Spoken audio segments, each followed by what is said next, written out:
So how was your first experience in Frankfurt? KET television is filming, so there's TV cameras around the room. And one bill that was obviously going to pass over 80 to 20, the Democrats had to take, 2 hours to do their speechifying, say all their speeches, and they all pretty much overlapped. It was really funny. And I asked Representative Tipton, sits next to me. I said, what's going on? And he said they're all trying to get sound. It's all sound bites because the local stations, like the Lexington station, picks up a couple of speeches and plays clips of them. So they're all competing for television time, is how he put it. Just to go on about my bills a little bit, that they came from my heart, and I was passionate about these things. And what's cool is most all of them are a result of a constituent having an idea and sending it to me. I would get stuff mailed to me, articles and videos. And so the ideas to a large extent came from people in the district. So So it that's does cool. benefit contacting your House representative. Yes, does for sure. Depending on the House representative, of course. That is true. Some of the ideas that they sent me were blogs where they connected to other state laws, where I could look up language in the other states, which is super helpful to write the bills. One of the interesting things that I learned is if you have a bill idea, you can just write it down and turn it into Legislative Research Commission, and they write the bill. So these are bill writers. The bills I wrote, I had them all written out, and then they tweaked them and adjusted them because they have concerns about whatever is constitutional, and the Kentucky Constitution makes sure it's compliant.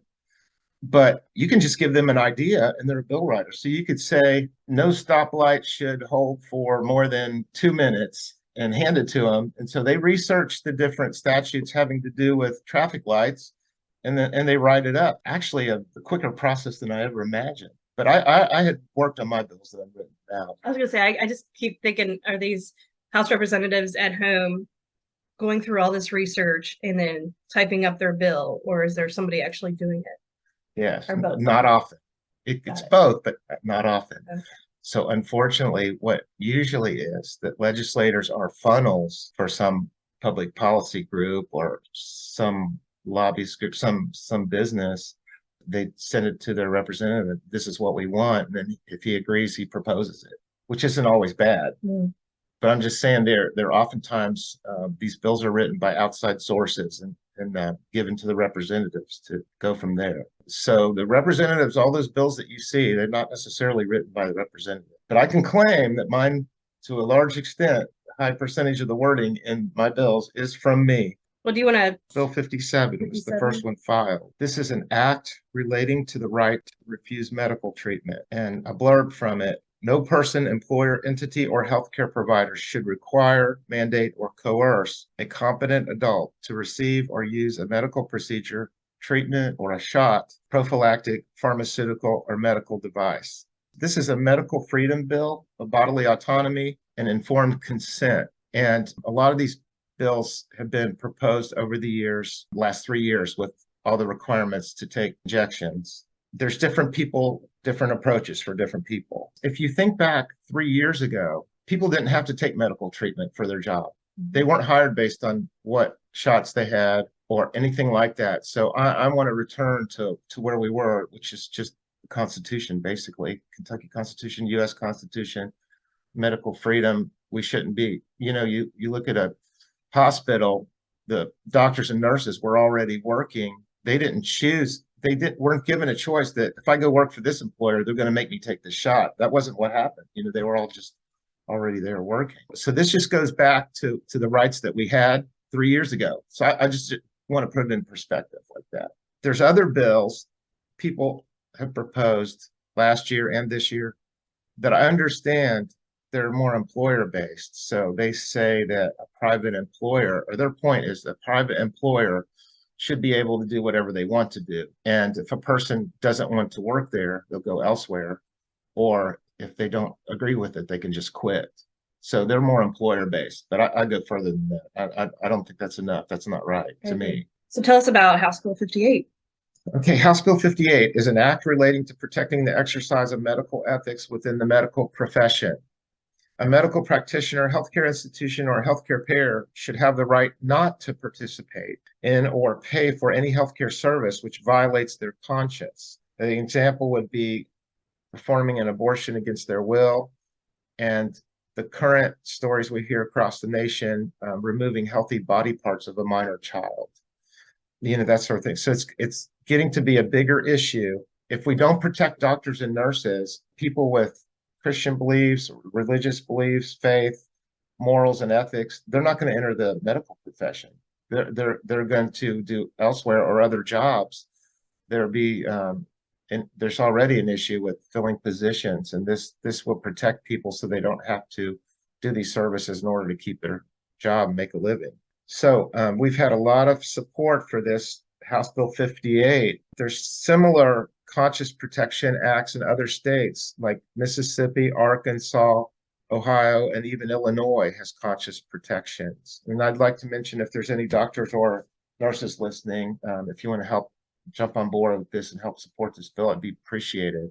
So how would they go about helping you support that bill? Bottom line, contacting their representatives and notifying that they want them to co-sponsor the bill. Okay. So depending where they're located, if they would do that and ask their representative or their state senator to please support this bill.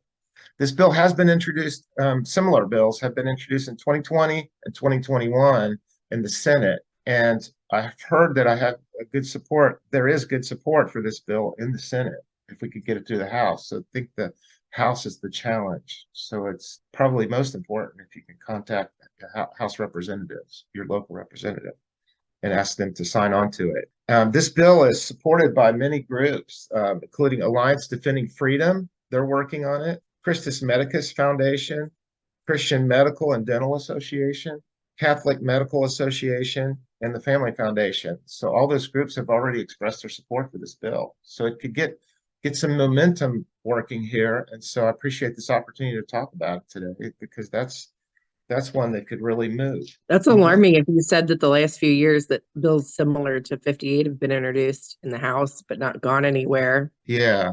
With a Republican House. I know. And you could see that from being bad or being good.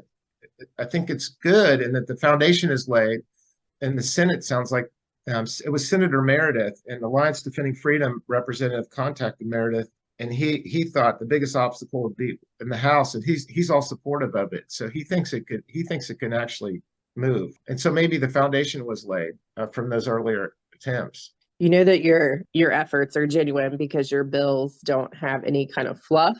They're not long. Right. They're straight and to the point. So we know that there isn't a lobbyist behind pushing. We'll throw this into your bill for us. Yeah. House Bill 72 is long. It was a bill that was, I'm not going to go into this, but it was a bill that was proposed in 2018. So it was already written. And then we added eliminating the inheritance tax because it relates. So when you do a big bill, it's called omnibus. So this is kind of an omnibus because it's two things. House Bill 72 is an act relating to the transfer of property on death. This bill is being co-sponsored by Representative Proctor and I. So the bill eliminates the Kentucky inheritance tax. We're only one of 6 states that have inheritance tax still. And that is such a burdensome tax. You pay taxes your whole life, and then they want to put a tax on you by dying. It's like double dipping, which is what they do a lot. No, it's not right. It's one of the worst taxes. Well, all taxes are bad. The bill eliminates the Kentucky inheritance tax. It's not exactly what you think, because there are exceptions for immediate family members in our inheritance tax. So this inheritance tax is on distant family members like nephews and son-in-laws and cousins and other people. A child or a parent does not pay inheritance taxes. It's not levied to them, just on the outside other relatives, more distant relatives. But anyway, we want to eliminate it altogether. Other states have been dropping the inheritance tax one after the other. We're only one of 6 remaining. The other part of the bill allows for the transfer of a home or property to a family member without property being listed in the will and without the necessity of going through probate. You can sign a form before your death. A lot of people just own a home and they have nothing else. This allows a parent to just sign the form with their child, file it at the courthouse. The house goes to the child upon death. No, nothing needed. So it doesn't have to be part of the will. It doesn't have to go through probate. So to me, that's just so common sense. Mhm. Why not do that? 29 states or more have that on the books right now. All right, House Bill 100. Okay, 100. What a great number to have on the House bill. That's really, I thought that had to mean something. It does. That has to be. It's gonna be passed. Yes. Yeah. This is an act relating to the Legislative Research Commission. A new subcommittee would be created, the Committee on Constitutional Enforcement, to review a federal action or a global organization action to determine if the action violates the Kentucky Constitution and the sovereign power of the people of the Commonwealth to regulate the affairs of Kentucky. This is something motivated me over the past 3 years. We're getting these edicts from the World Health Organization. Do you remember at one point the Biden administration was going to give over authority to them for all the pandemic response and lockdowns? Mhm. And the US was going to go along with it, UK, Australia, Canada, and there was a vote at the UN. I don't know that much about it, but a lot of the African countries voted no, and it didn't go through. But that easily, we could have been under the authority of the WHO. Yikes. Yes. And that's one thing that motivated me. And then some of these unconstitutional executive orders, like the student loan forgiveness program, that kind of thing, these aren't constitutional. We're a sovereign state. So this is my Kentucky sovereignty bill. And it's a first step, I feel like, that we need to express our sovereignty. We have states' rights under the Kentucky Constitution, even stronger than is in the US Constitution. Right. So we need to preserve those rights and assert those rights. We have the power, and that goes back to the power of we the people. You know, it's the states that have the power, not unelected bureaucrats in Washington. Like, people don't realize the CDC and these other organizations are private organizations. They're not even government. We didn't vote on any one of these people making these decisions. How many people actually know that we have a Kentucky Constitution? Probably a lot fewer than we can imagine. I myself didn't have a lot of knowledge what's in our Constitution, and now I understand it's got much stronger rights, many more rights than are in the U.S. Constitution. Okay. Yep. So it's really an important document to read. Everybody should read that. I think those are the things that they want us to forget. They Well, don't want us to know. Stacy and I were talking about they don't even teach history, anything that has to do with our Constitution or No. our rights as a citizen. No. They don't teach that anymore at school. No. In law school, I had constitutional law, and we did not study the Constitution. We studied case law and precedent. So we would study one case that's based on this principle, and it, of course, was constitutional principle, but just that one thing, and then determine whether the Court of Appeals was right in overturning the lower court, and then it went forward. And you know, it's crazy, but we didn't learn one thing about the Constitution, really. And that's what I hear is very common. That's across the U.S. They don't teach constitutional law in law school. Did they teach you how to manipulate words or what words really mean Yeah. and how to use it against? Oh, of course. Yeah. Yeah. And Stacey, we're so gonna have to talk to him. in the midst, yeah, on the midst of that, that's where our Constitution's gotten lost, and people are clueless on what the law really states. Mhm. Like my House Bill 58, I didn't actually know Section 5 of the U.S. Constitution says that we have a right to conscience. It uses the word conscience just like I have in the bill. It's like, wow, that supports that bill 100%. Shouldn't even be a question of passing this. And it's right there in the Constitution. And there's other provisions on down. There's like 4 or 5 other places basically say the same thing. So this should be a given. But, you know, that's what we got going against us. I know. I think it would be interesting. I had written a manifesto a while ago that we needed to reaffirm the Constitution by writing laws that recognize the Constitution and are constantly putting those words back in and reinforcing it as the foundation. But I also wanted to see it more in our education system where it's a priority to teach that. It's like we're dropped on a game board and we don't know the rules of the game. Yeah, and my bills, like the House Bill 57, House Bill 58, those are rights that we had previous. They're constitutional and sound, and were always accepted. But now we have to, these legislatures have to pass more and more laws to adjust to today's norms and what we've lost. I love your bills though, Steve. You're doing a great job. Oh, thank you. Yeah, I love those Really bills. appreciate it. Are you working on any other bills that maybe not be on the website to look at? Right. I got one more. I have one more that the Legislative Research Commission is working on, and it's restoring religious liberty. So it was a previous statute and bill that a court eviscerated the wording in the bill, and it's just been sitting there. I don't know how long, a couple of years, more than that. And so I'm rewriting the bill, and that's being worked on, and it should be ready anytime. So we meet for a week in early January, and then we have 3 weeks where there's just a couple days that we work officially, and then we go back on the February the 7th. So this bill, hopefully, this Restoring Religious Liberty bill will be filed on the 7th of February.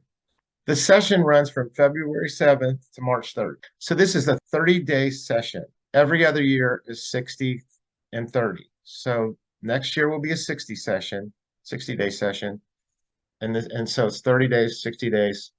In the past, years ago, when people didn't want laws written all the time, this was an off year and there was no session. So Kentucky House and Senate only met every other year and didn't meet in that year in between. But now apparently we have a need for more laws. In the past, people didn't want the legislators meeting very long. That's why it's limited. They don't want bills passed all year. But Wasn't that something that we had to vote on this past election, or was it the election before?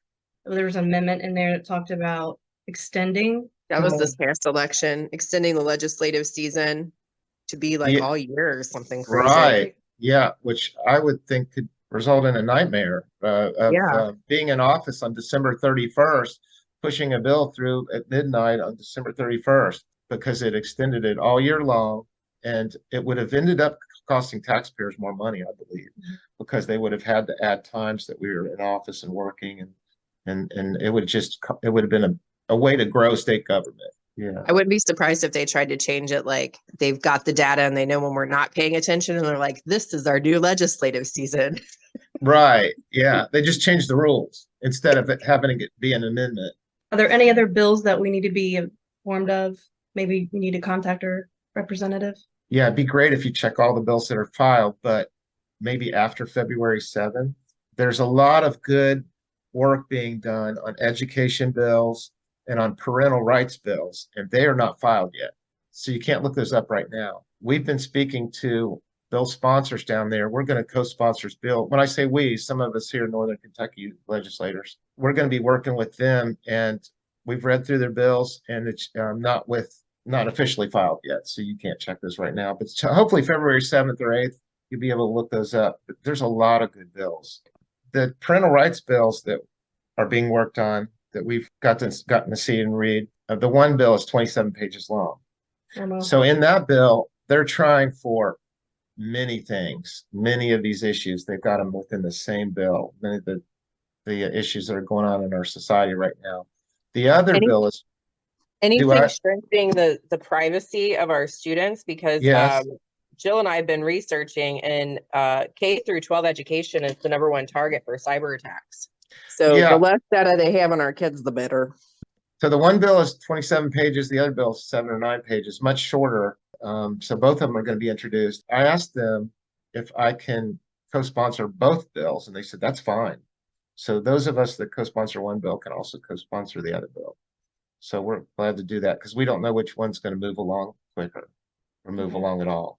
Do you want to talk about how to go about contacting your representatives? So if there's a bill that you feel strongly about and you want your representative to vote against or for, how do you go about contacting? Legislative number.